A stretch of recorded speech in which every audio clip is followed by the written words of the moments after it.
Okay, this is Your Heart Belongs to Me by Dean Koontz. Chapter 13. And these little chapters are short, so I don't know how many I'll get in here. So, I'll try 3 and 4. Okay, chapter 13. Ryan backed barefoot off the deck and through the open door. He turned and hurried out of the kitchen across the front room. In the bedroom, he stripped off his khakis. He draped them over the arm of a chair, as they had been, and returned to bed. Under the covers, he realized that he had not thought through this retreat, but had instinctively chosen to avoid confrontation. In retrospect, he was not sure that he had taken the wisest course. Feigning sleep, he heard Samantha enter the bedroom, and heard the silken rustle of her robe discarded. Under the covers once more, she said softly, "Ryan."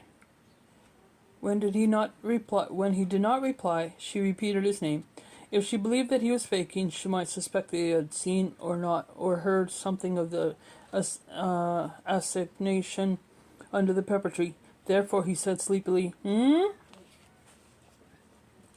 She slid against him and took hold of what she wanted. Under the circumstances, he did not believe that he could rise to the occasion. He was surprised and dismayed to discover desire trumped his concern that she was guilty of dissimulation, of not duplicity. The qualities he found most erotic in a woman was intelligence, wit, affection, and tenderness. Sam had all 4, and could not fake the first 2. Though Ryan now worried that her intelligence was of kind that facilitated manipulation and fostered cunning, he wondered if in fact she loved him and wanted the best for him, or had all along been disingenuous.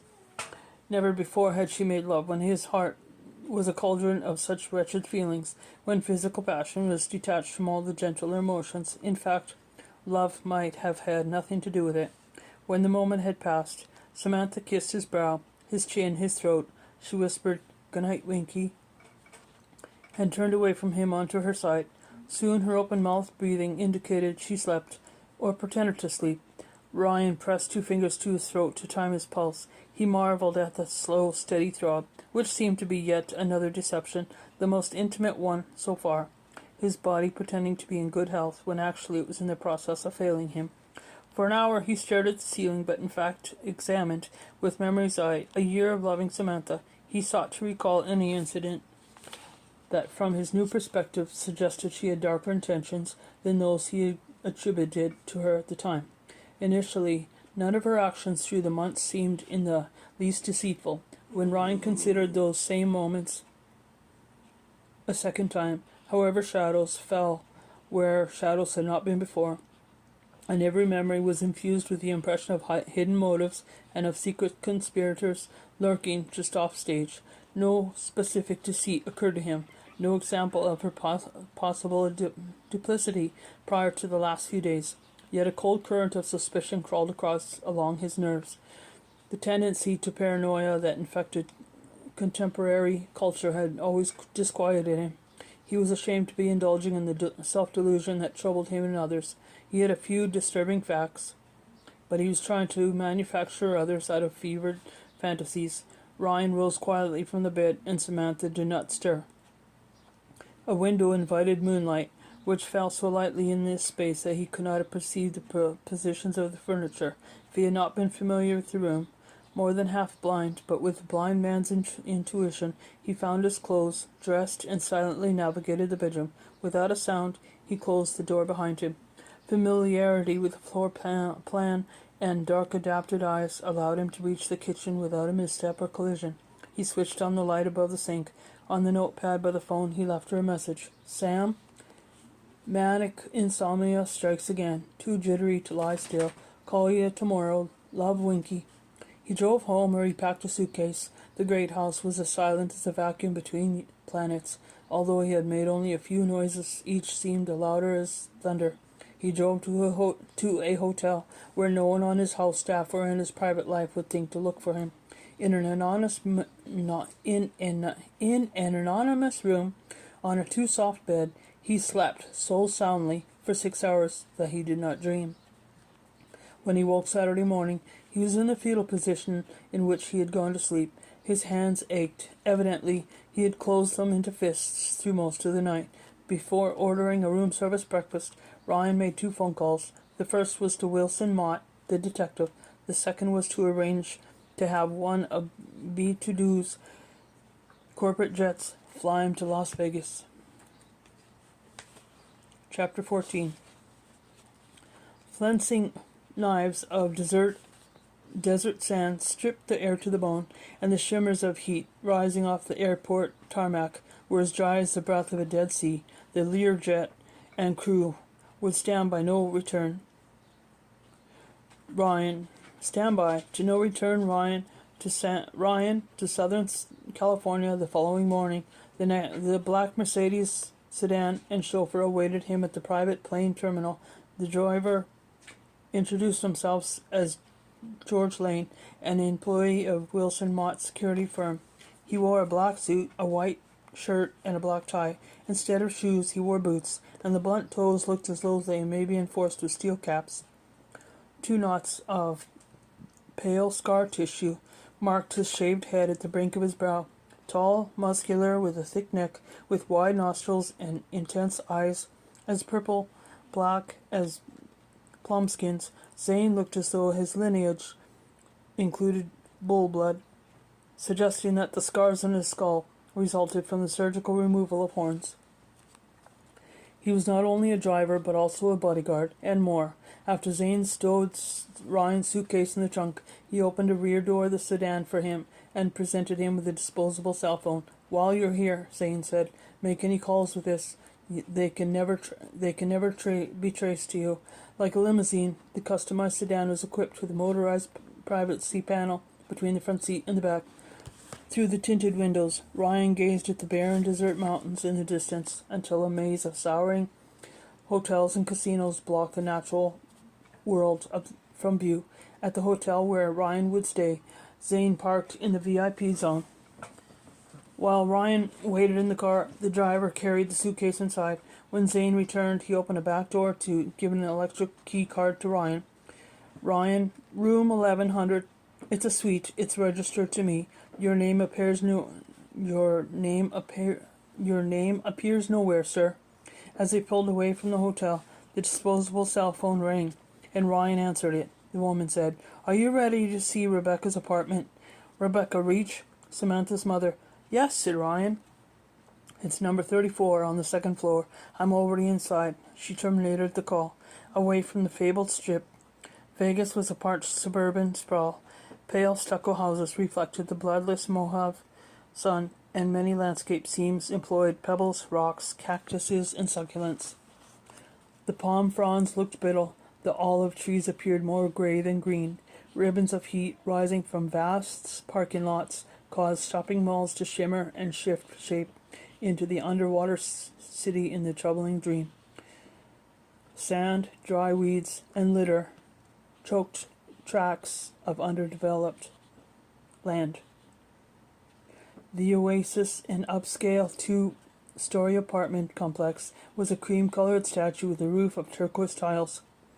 Privacy wall that concealed its large courtyard was inlaid with a caravan of ceramic art deco camels that matched the color of the roof.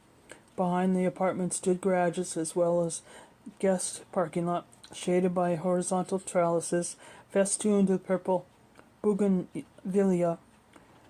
Zane put down the privacy panel and both front windows before switching off the engine. "You best walk in alone. Be casual." After stepping out of the car, Ryan considered returning at once to it and calling off the questionable operation. The memory of Spencer Bargast standing under the pepper tree with Samantha, his hatch of hair whiter than white in the moonlight, reminded Ryan of what he needed to know and why he needed to know it. Beyond the back gate lay a covered walkway to the courtyard, but the gate could be opened only with the tenant's key. He had to walk around to the public entrance. The wrought iron front gate featured a palm tree motif and had been finished to ensemble a green patina of weathered copper. At the center of the courtyard lay a large pool and spa with turquoise tile coping. Faint fumes of chlorine trembled in the scorched air and seemed to vibrate in Ryan's nostrils. Sun-browned and oiled, a few residents lay on lounge chairs, courting melanoma. None looked toward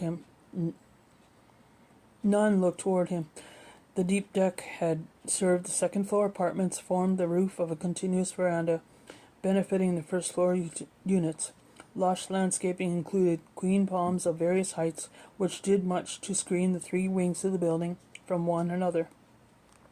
He climbed exterior stairs and found apartment 34. The door stood ajar and opened wider as he approached. Waiting for him in the foyer was a attractive brunette with a honeymoon mouth and funereal eyes, the gray of gravestone granite. She worked for Wilson Mott. Although entirely feminine, she gave the impression that she could protect whichever virtue she might still possess, and could leave any would-be assailant with impressions of her shoe heels in his face. Closing the door behind Ryan, she said, "Rebecca is a day-shift dealer. She's at the casino for hours yet. Have you found anything unusual?" "I haven't looked, sir. I don't know what you're after. I'm just here to guard the door and get you out quickly in a pinch." "What's your name?" "Nope." Thumb got stuck. "If I told you, it wouldn't be the truth." "Why not?" "What we're doing here is illegal. I prefer anonymity." From her manner, he inferred that he did not approve of this mission or of him. Of course, his life, not hers, was in jeopardy. In Rebecca Reach's absence, the air conditioner was set at 70 degrees, which suggested she did not live on a tight budget. Ryan started his search in the kitchen, half expecting to find an array of poisons in the pantry. Chapter 15. Initially, roaming Rebecca Reach's apartment, Ryan felt like a burglar. Although he had no intention of stealing anything. A flush burned in his face, and guilt increased the tempo of his heart. By the time he finished with the kitchen, the dining area, the living room, he decided he couldn't afford shame or any strong emotion that might precipitate a seizure. He proceeded with clinical detachment. From the decor, he deduced that Rebecca cared little for the pleasures of hearth and home. The minimal furnishings were in drab shades of beige and gray. Only one piece of art, and of abstract nothing, he hung in the living room, nothing in the dining area. The lack of a single keepsake or souvenir implied that she was not a sentimental woman. By the lack of dust, by the alphabetical arrangement of spices in the kitchen, by the precise placement of 6 accent pillows on the sofa, Ryan determined that Rebecca valued neatness and order. The evidence suggested she was a solemn person with an austere heart. As Ryan stepped into the study, the disposable cell phone rang. No caller ID appeared on the screen. When he said hello, no one replied. But after he said hello a second time, a woman began softly to hum a tune. He did not recognize the song, but her crooning was sweet, melodic. "Who is this?" he asked. The soft voice became softer, faint, but still felicious, and faded further until it was receded into silence.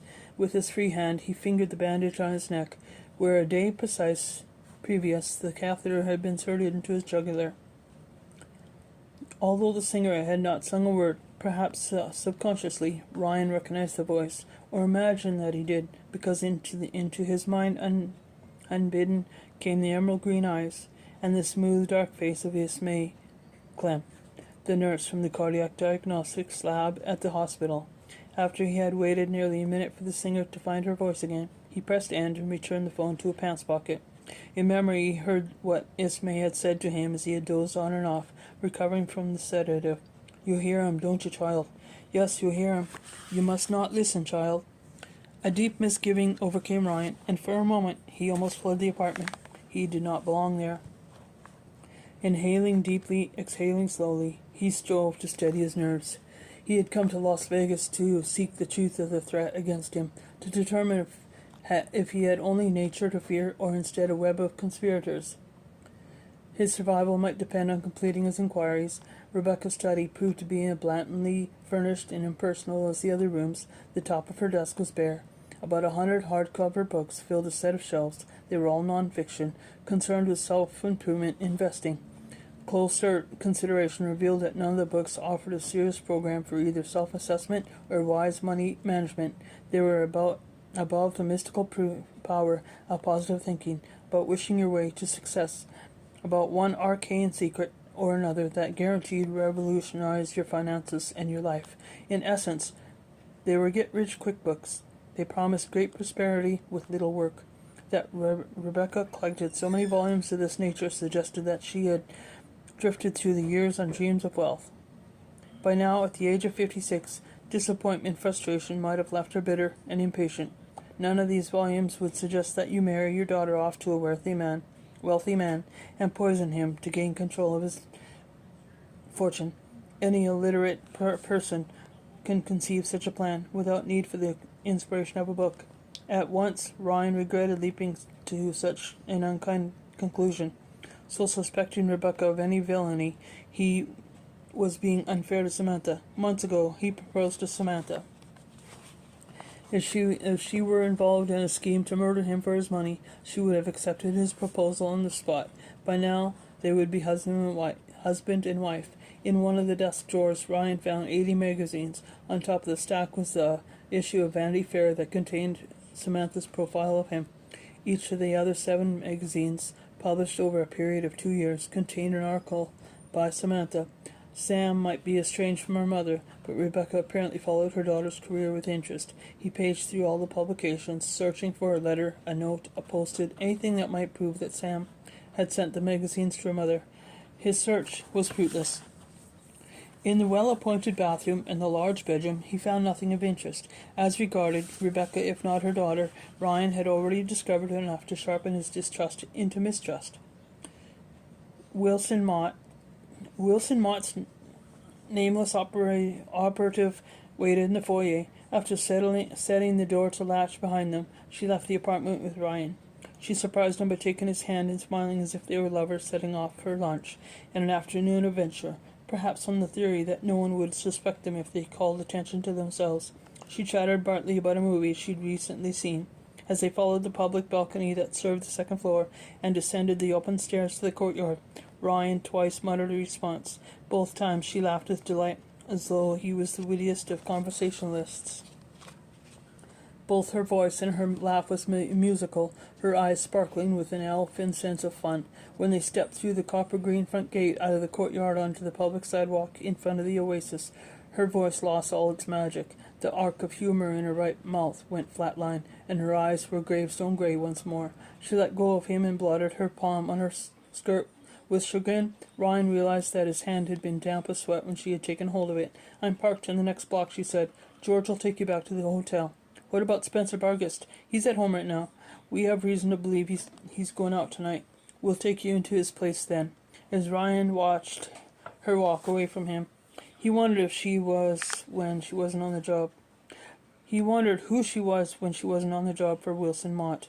Might the cold gray haze be most indicative of the real woman, or might the musical laugh and elfin eyes be the truth of her? He was no longer confident that he would discover the essential truth of anyone. He returned to the Mercedes sedan, where George Zane waited. On the way back to the hotel, seen through the tinted windows, the world seemed to change subtly, but continuously before Ryan's weary eyes, flattened by sunlight, bent by shadow, every surface harder than he remembered it, every edge sharper, until it seemed that this was not the earth to which he had been born. Chapter 16.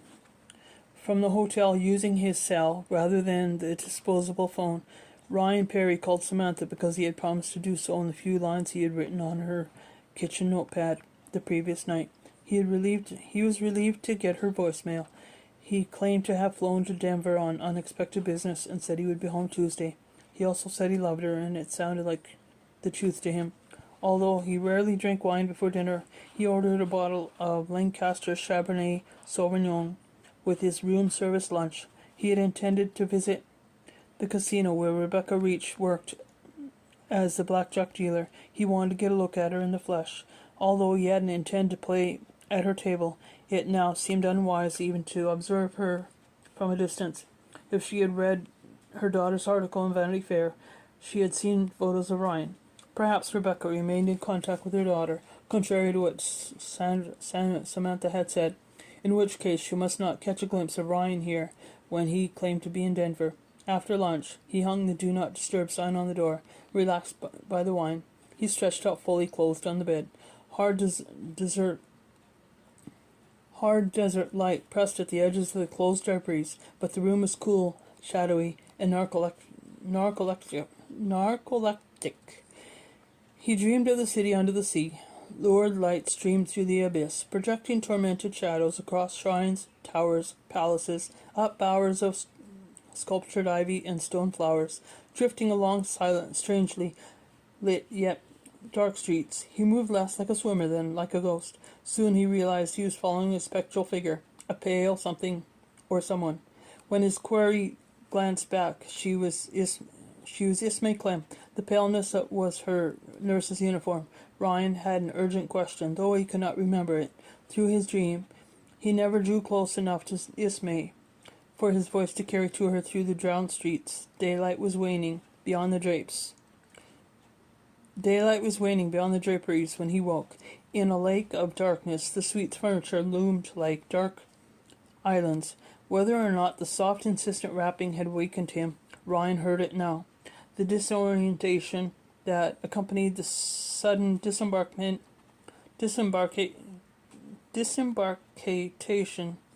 from a dream slowly ebbed until he identified the adjoining chamber as the source of the sound.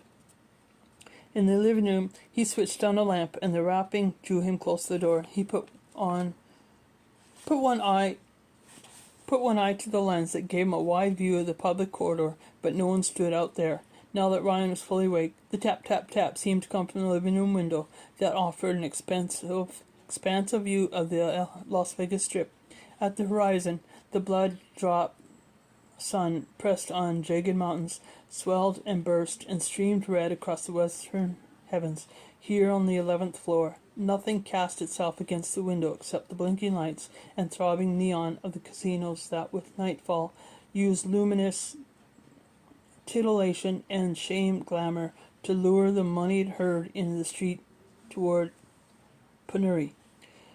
Turning from the window, Ryan heard the soft knock coming from the different direction. He followed it to the bathroom door, which he had left closed. The door could only be latched from the inside. No one could be in here, knocking to be let out. Hesitantly, with increasingly sense that he was in jeopardy, he stepped into the bathroom, switched on the light, and blinked in the dazzle of bright reflections. A new hollow, sonorous quality to the sound suggested that it might be issuing from a drain pipe. After he opened the shower door and then bent to each of the two sinks, he still couldn't identify the source. Drawn back into the bedroom, Brian now thought the tap, tap, tap came from the big plasma screen TV, although he had never switched it on. You must not listen, child. The sudden deterioration of his health had left him emotionally vulnerable. He began to wonder about his mental stability. On the nightstand, the disposable cell phone rang. When Ryan answered it, George Zane said, "The way is clear for your second visit. I'll be out front in half an hour with the car." Ryan pressed end, put down the phone, and waited for the rapping sound to begin again. The persistent silence didn't quell his unfocused anxiety. He had not let anyone into the suite, yet he felt that he was no longer alone.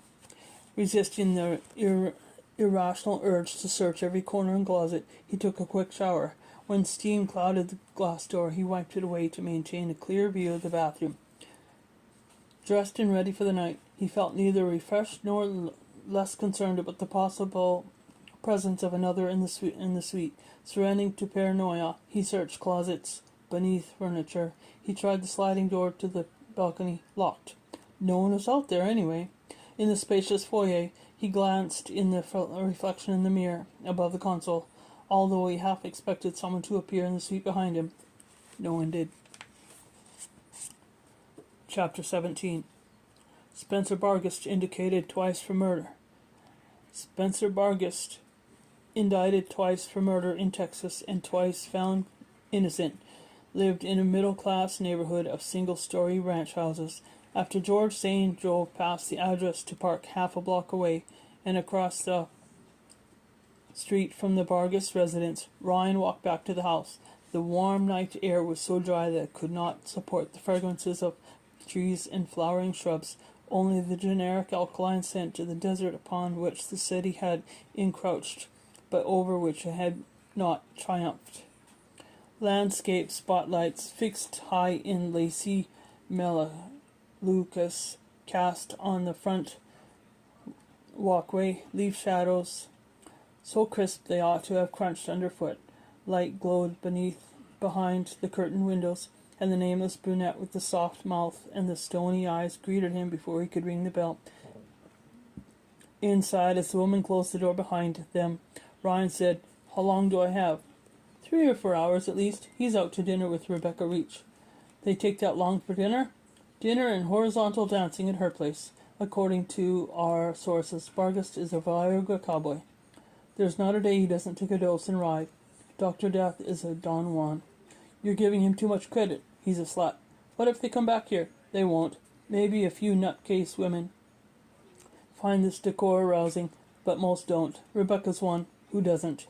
In the living room, she showed him what she meant. In addition to the expected furniture, there were 2 dead men, 1 dead woman, all naked, having read a newspaper story about exhibitions of cavalier art, touring fine museums and galleries and universities nationwide.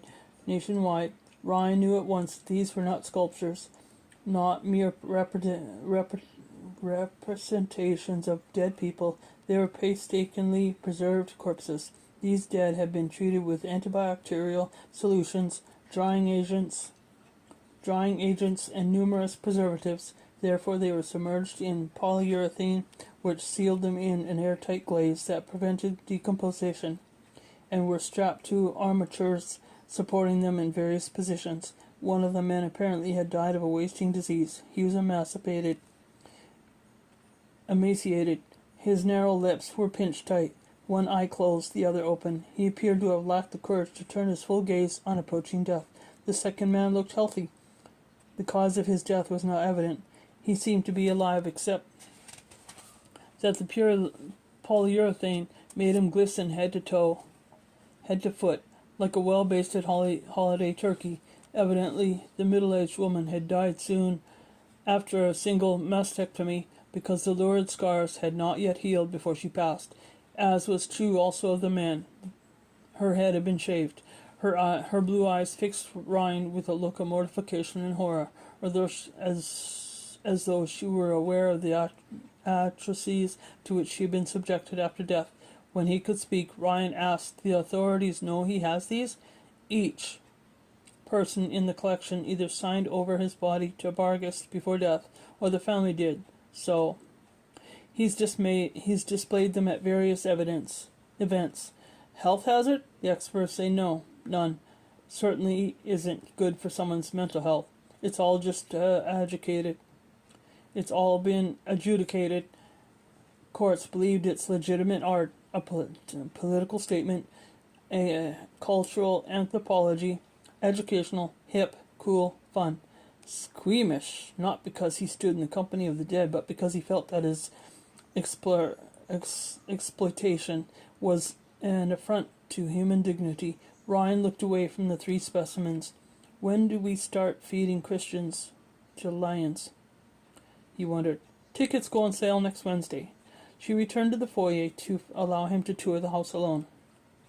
A hallway led off the living room, and a 4th glistening cadaver stood at the end, bathed in light from an art spot. This man must have perished in an accident, or possibly at the consequence of a brutal beating. The left eye was swollen shut in his battered face, and the right was red with blood. A cheekbone had been crushed. The frontal bone of his skull had fractured into 2 plates, and one had slightly dislocated from the other. Ryan wondered if the brain remained in the skull, or if it had been removed.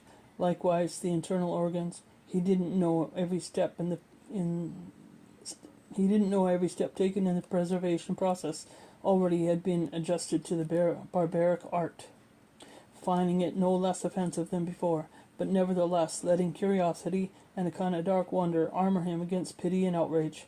He told himself that his response to this abominations were not apathy, not even indifference, but necessary stoicism. If he did not repress his sympathy for these men and women, and his disgust at what had been done to the remains, he would not be able to continue the necessary search that he had come here to conduct. In the bedroom, an armature supported a dead woman in a seated position. Her suggested posture and the intensity of her death stare so disturbed Ryan that he made only the most cursory inspection of the room and the adjacent closet. Bargast's home office, contained the sole significant discovery related to Ryan's personal situation. On a bookshelf, among more ordinary volumes, were 2 ring binders of high quality 8x10 color photographs. Faces. Every face was expressionless, and not a single pair of eyes regarded the camera or appeared to be focused on anything. These were the faces of dead people. A clear plastic sleeve protected each photo, and affixed to each sleeve, a small label offered what might have been a file number, neatly printed by hand. Ryan assumed that these people had requested Bargast, or their families had requested him, to assist their departure from the world by suicide, or in the case of mentally incapacitated, by the administration of some lethal but untraceable substance. The absence of names and dates of death suggested that Bargast thought the photographs might be incriminating in spite of society's current tolerance for the kind of compassion that he so enjoyed administering. Relieved that the room lacked an observing cadaver, Ryan sat at the desk with both ring binders. He did not know why he should force himself to study so many faces of corpses, but intuition suggested that this ordeal would reward him. Bargast's trophies were of both sexes, young and old, and of all races. The word trophies surprised Ryan when it occurred to him, but after a dozen faces, no other term seemed as accurate. In some instances, the subject's eyes appeared to have frozen open in the moment of death. Sometimes, however, small pieces of Scotch tape fixed the eyelids to the brows. Ryan did not consider why open eyes were so important to Bargast. In the middle of uncanny perception, however, he knew the euthanasia activist savored each dead gaze with the insistence of a rapist compelling his victim to meet his stare, that every photo had quasi-pornographic purpose. The album suddenly felt greasy, and he put it down. He rolled the office chair back from the desk, leaned forward, and hung his head, breathing through his mouth. He struggled to quell a rush of nausea. His heart did not race, but each beat felt like a wave, a great swell breaking in his chest. The floor seemed to rise and fall as if he were afloat, and a thin scree sounded like gulls crying in the distance, although he realized that he was listening to the faint whistle of his pitched breathing. The internal waves rose in sets, in a way that real waves form upon the sea, some larger than others, with pauses between. He knew that strokes of uneven force and the loss of rhythm would be a prelude to cardiac arrest. He placed one hand on his chest as though he would press calm upon his heart. If Ryan died in this place, William Mott's agents might leave his body behind rather than risk explaining why he and they had been there. Found by Dr. Death, he might wind up as one of the more exhibit in the gallery of cadavers. Stripped naked, preserved, and glazed after being bent into humiliating posture, he looked ornament, a currently vacant corner of the house, thereafter subject to Spencer Bargast's attention and unholy touch. End of 17.